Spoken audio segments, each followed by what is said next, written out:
네, 반갑습니다. 9월 2일 화요일 아침 시황입니다.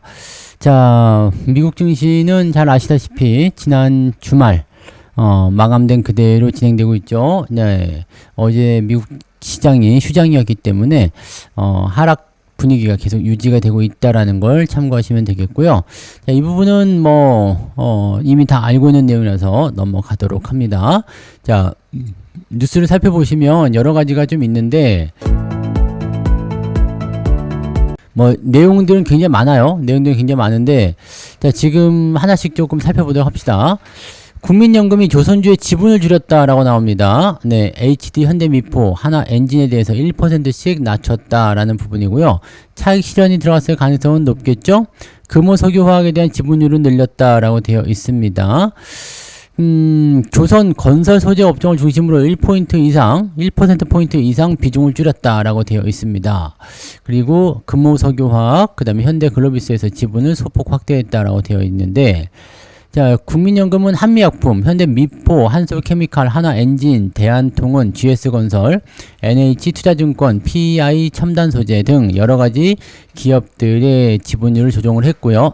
그 다음에 현대미포와 하나엔진, 그 다음에 GS건설, PI첨단소재 등은 1%포인트 이상 줄여서 업종별로 조정폭이 컸다라고 되어 있습니다.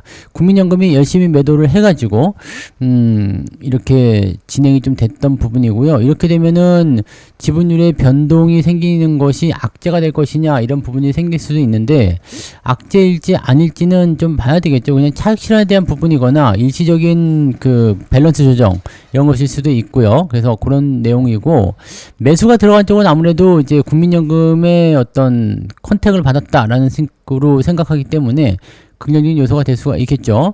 근데 1% 정도씩 이렇게 지분을 변동시키는 것은 조금 이례적인 부분들이 아닐까 생각되긴 합니다. 그래서 많이 오른 종목에 대해서 차익 매도가 나오는 거 아니냐라는 식으로 나오고 있으니까 이런 부분들 참고를 좀 하실 필요가 있겠습니다. 그런 정도 생각하시고요. 그리고 귀멸의 칼날 수혜주, 귀멸의 칼날이라는 이 애니메이션이 인기라고는 하는데 잘은 모르겠네요. 그죠? 네. 저는 안 봐서 잘 모르겠는데, 귀멸의 칼날이 인기라고 합니다. 네. 그래서 개봉 열흘 만에 누적 관계수 300만 명을 넘긴다. 애니플러스의 주가는 맥을 못 추고 있다라고 합니다.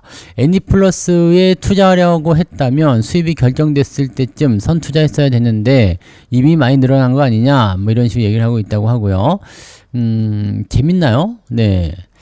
글쎄, 요즘에 애니메이션이 좀 대세인가요? 캐대헌 같은 경우도 애니메이션을 봐야 되잖아요. 그러니까 그런 것들이 있는데 요즘에 애니메이션이 좀 대세일 수도 있겠네요. 자, 아무튼 그렇고요. 주가가 제법 많이 내리고 있네요. 계속 내려가고 있어서 애매하다라는 얘기가 좀 나옵니다. 네, 애니플러스는 유일하게 귀멸의 칼날 수입사다라고 되어 있는데, 자, 영화 때문에 주가가 올라가는 경우들이 있긴 있어요. 컨텐츠 때문에 주가가 올라가는 경우도 있죠. 예전에 오징어 게임이라든지 또는 그때 파묘 이런 거 있었죠. 파묘. 네, 이런 것들이 생각 외로 인기를 끌게 되면서 주가가 상승하는 경우들이 많이 있긴 있었는데, 대체적으로 이제 단기적 상승이 나오죠. 단기적 상승으로 해서 한번 치고 올라가고 그 다음에 주가가 떨어지는 형태. 연초 상승세를 이어왔었다라는 부분들이 아마 이런 내용일 거라고 생각합니다.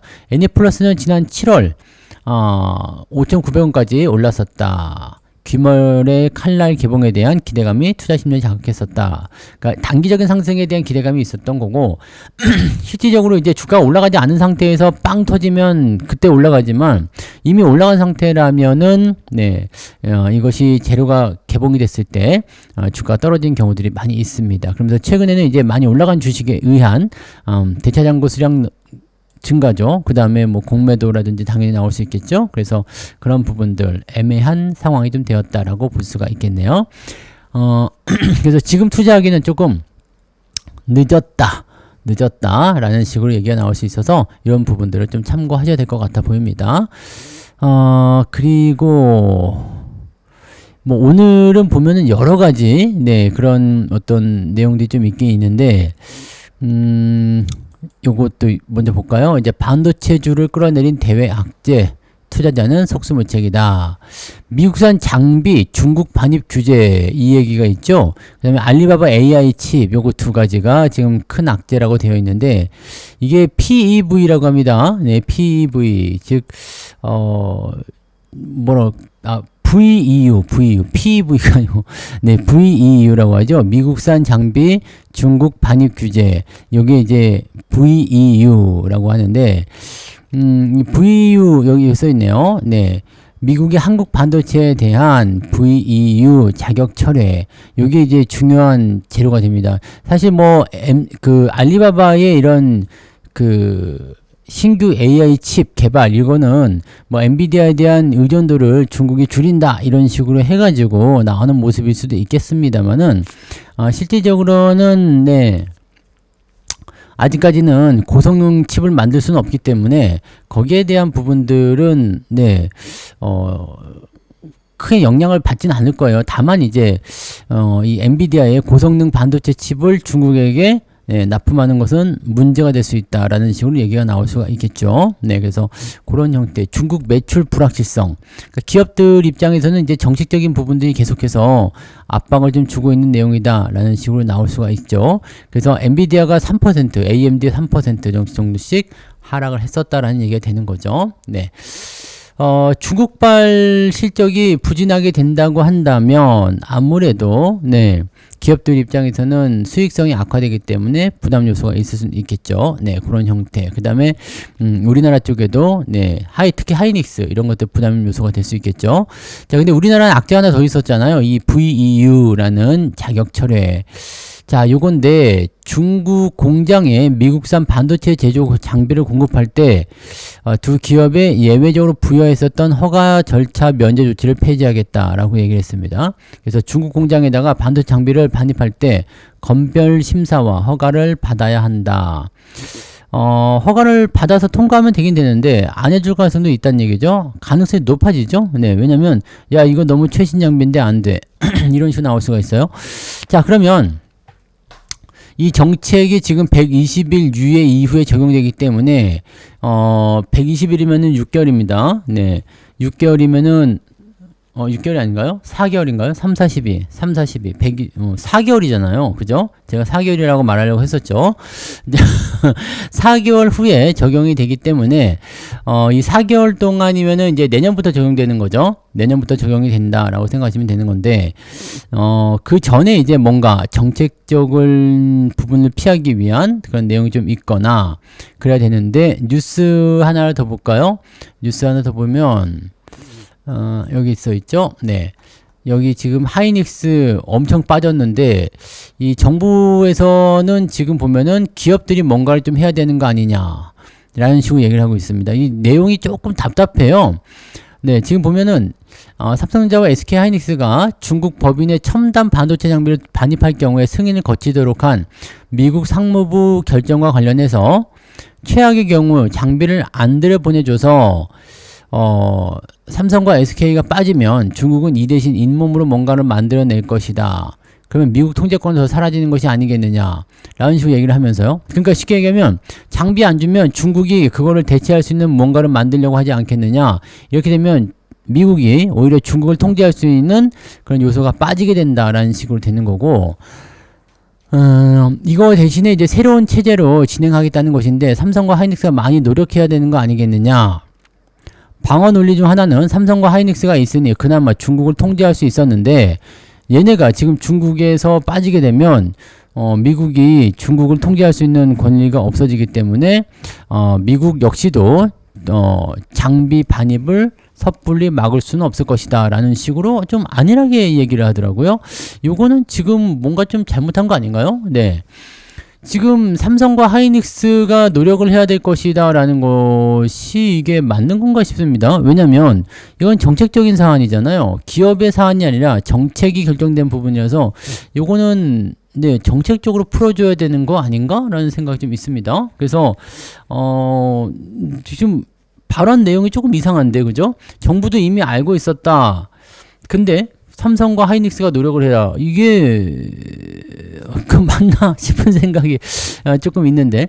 자, 근데 뭐 일단은 저는 이렇게 생각해요. 뭐 국내 소부장도 같이 빠지긴 했는데 우리 소부장 기업들은 뭐 기회가 되지 않겠느냐라고 생각하실 수도 있어요. 근데 지금 미국이 이야기하는 이런 핵심 장비 이런 부분들에 대해서는 국내 장비가 들어갈 수 없는 구간일 수도 있을 테고요. 또 다른 한 가지는 만약에 미국산 부품을 쓰고 있다라면 미국산 장비로 간주를 할 수도 있거든요. 그래서 이렇게 됐을 경우에는 소부장도 같이 악재가 될 수 있는 거죠. 국산 장비 쓰면 되는 거 아니냐라고 할 수도 있겠습니다만 미국산 장비가 성능이 더 좋기도 하고요. 그 다음에 그런 부분들이 미국산 장비를 꼭 써야 되는 상황이 있을 수도 있거든요. 근데 그런 부분들 또는 이제 부품, 미국산 부품을 사용하게 되면 미국산 장비다, 반입 금지 이렇게 나올 수도 있기 때문에 이런 것들은 이제 전체적으로 악재가 좀 되는 거죠. 자, 이런 것들은 이제 미국과 중국 간의 싸움 속에서 한국만 지금 피해를 보는 입장이기 때문에 이건 정책적으로 풀어줘야 되겠죠. 뭐 기업이 가서 무슨 노력을 하란 말인가요? 네, 정치인들하고 가서 나 뭐 좀 풀어주시오 뭐 이렇게 얘기할 수 있는 것도 아니고 이런 부분들은 사실 우리가 할 수 있는 부분도 없긴 하죠. 미국이 중국을 견제하겠다라는 건데 그걸 뭐 어떻게 할 것이냐. 뭐 근데 뭐 거기에 대한 보상책이나 이런 것들이 좀 있으면 좋겠죠. 네. 좀 있으면 좋겠는데 뭐 사실 뭐 보상책 받을 것도 별로 없고 근데 이거는 기업이 노력할 게 아니라 정책적으로 좀 풀어줘야 되는 거 아닌가 라는 생각이 좀 나오는데 네. 이 기업이 이를 기술적으로나 개별적인 대외 협력을 통해서 해결해야 한다는 것으로 나오는데 이거는 비난이 나올 수밖에 없겠죠. 자, 이렇게 되면 안 되는 거지. 네. 지금 반도체 업계 관계자에서는 30조 이상 투자한 공장에 대해서 중국에서 빠지면 그 30조 원을 버리고 나오라는 것인가? 라는 생각도 좀 할 수 있는 이거 자체가 조금 애매한 거죠. 그리고 미국이 제재를 하게 되면 중국은 더 성장하고 자립할 것이다라는 논리 자체도 다분히 중국 여론에 가깝다. 이거는 좀 애매한 부분이 좀 있어요. 왜냐면 미국이 제재를 하게 되면 중국은 성장이 제한이 됩니다. 왜냐면 우리도 마찬가지가 될 수도 있어요. 네, 미국이 첨단 기술에 대한 그 리미트를 많이 걸어놓고 있으면은요 그 이상 성장할 수가 없어요. 근데 지금 미국이 그걸 하고 있죠. 야, 이 정도 이상은 올라오지 마. 네. 왜냐면 자기네가 가지고 있는 뭐 제조가 안 되거나 그럴 뿐이지 실질적으로 이제 설계 기술이라든지 이런 것들은 미국이 상당히 앞서 있잖아요. 그래서 첨단 반도체나 이런 부분들에 대한 어떤 원천 기술이나 이런 부분들도 많이 가지고 있기 때문에 실질적으로는 네, 미국이 아무것도 없다라고 생각하기는 좀 어렵습니다. 네. 실제로 얘네들이 이제 산업이 고도화되다 보니까 이제 제조업 시설이 많이 붕괴가 돼서 요즘에는 아마 다른 나라한테 도와줘라 뭐 이런 식으로 얘기를 하는 거지만 원천 기술이나 이런 것들 사실 미국이 산업 발전이 굉장히 빠른 국가였잖아요. 그만큼 빨랐기 때문에 네, 이 산업에 대한 고도화도 진행이 되는 거죠. 뭐 아무튼 네. 미국의 제재를 가지고 있는 상태에서는 네, 이건 쉽지 않습니다. 네. 쉽게 생각할 부분이 아닌데 기업들이 가서 뭘 할 수 있겠는가? 전 그 부분이 있네요. 기업들이 가서 뭘 할 수 있겠는데요. 네, 그런 거는 좀 정부가 좀 너무 아니라고 생각한 것 같다 생각이 좀 있어요. 네, 자, 관세 위협 없이는 합의를 못한다. 지금 이건 무슨 얘기냐면 그 상소법원이었죠. 항소법원. 네, 항소법원에서 그 미국 국제비상경제권한법에 근거한 상호 관세 부과를 위법이라고 2심 판결이 또 나왔습니다. 2심 판결이 나와서 야, 관세는 부과되는 것은 불법이야. 이거 너무한 거 아니냐. 말이 안 된다. 니네 불법 저지른 거야. 라고 얘기를 해버린 건데 이 상태에 대해서 다시 상고를 하겠다는 얘기죠. 그래서 10월 14일까지 판결 효력을 유예를 해놓은 상태입니다. 관세는 계속 유지가 되고 있어요. 근데 당연히 트럼프 행정부에는 상고를 당연히 하겠죠. 그리고 내년도로 넘어가야지만이 그 최종 결론이 나올 것이다. 이렇게 얘기가 나오는데 최종 결론에서도 만약에 불법이다. 니네가 잘못한 거다. 트럼프 행정부 니가 잘못한 거고 이 상호관세 이거는 위법 사항이니까 하지 마라. 라고 법원 판결이 나왔다고 해도 네, 어떻게 될까요? 행정부에서 안 따라줄 가능성이 굉장히 높겠죠. 네. 현재 미국의 입장은 똑같아요. 네.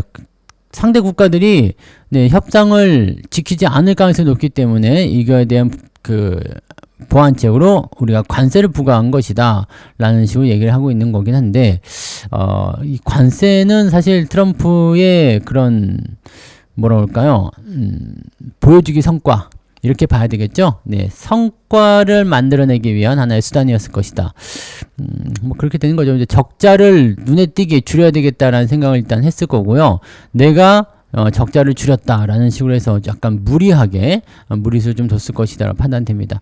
이것은 당연히 말도 안 되는 뭐 위협적인 부분이 될 수 있죠. 위협적인 부분이 될 수 있는데 일단은 이게 뭐 당장 네 뭐 법원 판결이 나왔다고 해가지고 이게 되거나 그러지 않습니다. 관세는 어차피 계속 진행되는 구간이고요. 다만 이제 관세 협상이 끝난 상황이기 때문에 이제 이런 부분들에 대한 것은 이제 좀 지켜보면서 네 긍정적인 요소로 가기를 좀 기대해 봐야죠.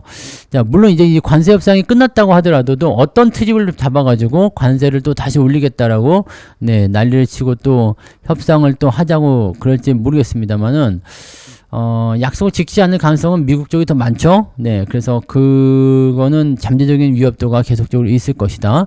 예, 물론 이제 트럼프의 임기가 언제 끝나냐인데 언제 끝나냐? 아직 멀었습니다. 네, 올해 초에 임기를 시작했기 때문에 아직 멀었다는 거. 그 임기가 언제 끝나냐 그건 생각하실 필요가 없죠. 자, 아무튼 이런 형태라고 보여지고요. 지금 트럼프 정책도 왔다리 갔다리 그러고 있어서 참 네, 깝깝하네요. 답답한 부분들이고요.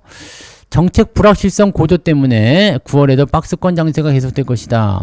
지금 여러분들 제가 뉴스를 계속 읽어드리면서 그 여러분들이 하나의 공통점을 찾으셨을 거라 생각하는데 맞나요? 찾으셨어요?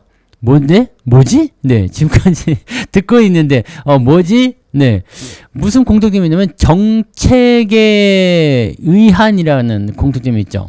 정책적인 불확실성. 자, 삼성과 하이닉스가 VEU에 제외가 됐다. 정책이죠. 네. 그 다음에 그 관세 정책이죠. 그 다음에 지금 이것도 정책. 어떤 정책이요? 상법 개정, 세법, 뭐 그런 부분들. 네. 그 다음에 양도세 이런 것들이잖아요. 그러니까 요런 거. 세제 개편안 상법 개정 노란봉투법. 요즘에 노란봉투법 때문에 또 말들 많은 게 지금 뭐 조선주 쪽에서는 파업을 예고하고 있기도 하고요. 뭐 현대건설을 비롯해서 여러 기업들은 SK, 현대건설 뭐 이런 기업들은 공시를 냈어요. 뭐라고 냈느냐? 노란봉투법 때문에 파업을 할 수도 있으니 투자에 유의하시기 바랍니다. 이러면 주가가 안 떨어질 수가 없죠. 파업을 할 수도 있으니까 투자에 유의해달라. 네, 주가 떨어질 수 있으니까 유의해달라. 이렇게 나오는. 지금 이게 전부 다 뭐다? 네, 정책에 의한 내용들이다. 그래서 지금 보시면 증시가 부진한 이유, 그 다음에 외국인들도 매도하는 이유, 뭐 시장이 애매한 이유, 이 모든 것들이 다 정책적인 불안 요소에서 나오고 있다는 얘기죠. 정책에 대한 불확실성이 해소되지 않은 상황이기 때문에 9월에도 박스권 장세가 이어질 수 있다. 한 가지 기대할 수 있는 것은 양도세. 양도세가 이제 다음 주까지는 진행될 거라고 얘기가 되고 있습니다. 50억 원으로 유지가 된다면 그래도 증시가 반등하는 데 도움이 될 것 같아 보이긴 합니다만 만약에 10억 원으로 굳어져 버리게 된다면 네, 증시는 더 크게 출렁일 수 있겠죠. 또 그것이 확인되지 되기 전에는 증시가 또 계속 올라가기에 힘들게 눌려있는 형태로 갈 수가 있습니다. 다음 주는 공교롭게도 또 만기일이 있어요. 그래서 증시가 사실 일시적인 반등 나올 수도 있겠습니다만 주가가 계속해서 연속적인 상승을 만들기 위해서는 지금처럼 이렇게 나와 있는 정책적 불확실성 이런 것들이 해소가 돼야지 되긴 합니다. 그래서 기업들의 어떤 실적이나 이런 부분들보다는 정책적 불확실성이다라고 보시면 되는 거고 여기서 우리가 한 가지 투자 아이디어를 얻을 수 있는 것은 뭐냐? 자, 정책적인 상황에서 굉장한 악재 요인이 만들어져 있다. 자, 그러면 이 정책적인 불확실성이 해소가 되는 시점에서는 무엇이 주목을 받을 것이냐? 기업들의 실적이 주목을 받겠죠. 기업들의 실적이 정말로 나빠졌을 것인가? 네, 기업들의 실적은 정말로 나빠졌다고 얘기가 나오고 있어요. 근데 그 와중에 좋아져 있는 기업들도 있겠죠. 그래서 여러분들 그 어느 때보다도 기업들 실적 증가에 대한 기대치가 높은 기업들 위주로 살펴보실 필요가 있을 겁니다. 그동안 돈을 잘 못 벌고 있었는데 이제부터 돈을 좀 잘 벌기 시작한다거나 적자에서 흑자로 전환된다거나 이런 기업들 위주로 공격적인 포지션을 좀 찾아볼 필요가 있을 것 같아요. 그래서 살 게 없는 게 아니죠. 네, 돈이 없어서 못 사거나 또는 안 보여서 못 찾아서 못 사는 경우가 많기 때문에 지금은 정책적인 상황에서 전체적으로 시장이 눌리는 상황이고, 이 정책적인 부분들을 제거하고 나면 뭐가 있을까요? 네, 수혜가 될 수 있는 부분들은 기업들의 실적이 증가하는 부분, 이렇게 된다 생각하시면 될 거예요. 그래서 이렇게 체크하시고요. 한 가지만 더 볼게요. 네, 오늘부터 1억까지 안심하세요. 이것은 무엇이냐면 그 예금자 보호 한도가 1억 원으로 상향 조정됩니다. 네, 9월 1일부터요. 어제부터입니다. 그래서 저축은행 쪽으로 자금이 몰릴 수 있다. 이거는 국내 은행주들에게는 악재 요인이 될 수가 있습니다. 네, 더 많이 주는데 국내 은행에다가 맡길 이유가 없겠죠? 네, 그래서 저축은행으로 1억 원까지니까 자금을 빼서 이동시킬 가능성이 생기는 겁니다. 저축은행 같은 경우도 상장되어 있는 주식이 있을 거예요. 그런 부분들은 또 관심이 생길 수도 있겠지만, 뭐 지금 당장 뭐 이것 때문에 뭐 크게 성장한다고 보기 좀 어렵고, 아무튼 그런 일들이 있다라는 거고, 예금자 보호 한도가 일단 1억 원은 상향 조정이 됐기 때문에 아마도 이제 이렇게 되면 증시 쪽에도 조금 애매할 수도 있어요. 네. 근데 요거는 아무튼 국내 은행주들에게는 악재 요인이 될 수 있는 요소가 있습니다. 제2금융권으로 예금 자금이 이동할 가능성이 있다라는 거가 되는 거죠. 그래서 이 부분은 일단은 잘 되긴 한 건데 은행주들에게는 조금 악재 요인이 될 수는 있다라는 식으로 생각할 수 있겠죠. 왜냐면 예금 자금이 이 금융권을 빠져나가 버리게 되면 지금처럼 이렇게 누리던 그런 수익성을 챙기기가 어렵겠죠. 그리고 예금 금리를 더 낮출 수는 없을 것 같아요. 네, 그러면 대출 금리를 더 올리거나, 근데 대출 금리를 올리는 거는 제한이 걸린다라고 한다면 당연히 예대 마진이 줄어들 수밖에 없겠죠. 금리를 올려줘야지 자금이 안 빠져나갈 거 아니에요. 그런 식으로 나올 수 있다라는 거. 일단은 그런 부분들을 같이 체크하시고, 국내 은행주들은 안 그래도 조정이 좀 필요한 상황인데, 네, 이런 조정 양상에 의한 정책들, 이것도 정책이네요. 이런 부분들이 나오고 있다. 너무 경제가 정책에 의해서 너무 좌지우지되고 있는 것 같은데 조금 애매하네요. 하여튼 이런 부분들을 같이 체크해서 좀 봐주시면 좋을 것 같습니다. 그래서 여기까지 이야기해 보도록 하죠. 자, 오늘까지는 일단 부담 요소가 좀 있을 것 같은데, 지금 뭐 유럽 증시나 미국 증시 조금 이제 반등해주지 않겠느냐는 기대감도 살짝 나오거든요. 물론 뚜껑을 열어봐야 되기 때문에 아직은 불확실성에 대해서 조금 더 생각해 보이긴 해야 되겠습니다만, 기대감을 좀 가지고 가보자고요. 우리도 증시가 어제 내렸기 때문에 오늘은 또 지지선 가까이에 있어서 반등 나올지 모르잖아요. 그래서 그런 부분들도 한번 체크하면서 가보도록 하자고요. 네, 그래서 오늘은 여기까지 이야기하고요. 네, 이따가 장중시황 때 또 다시 오겠습니다. 고맙습니다.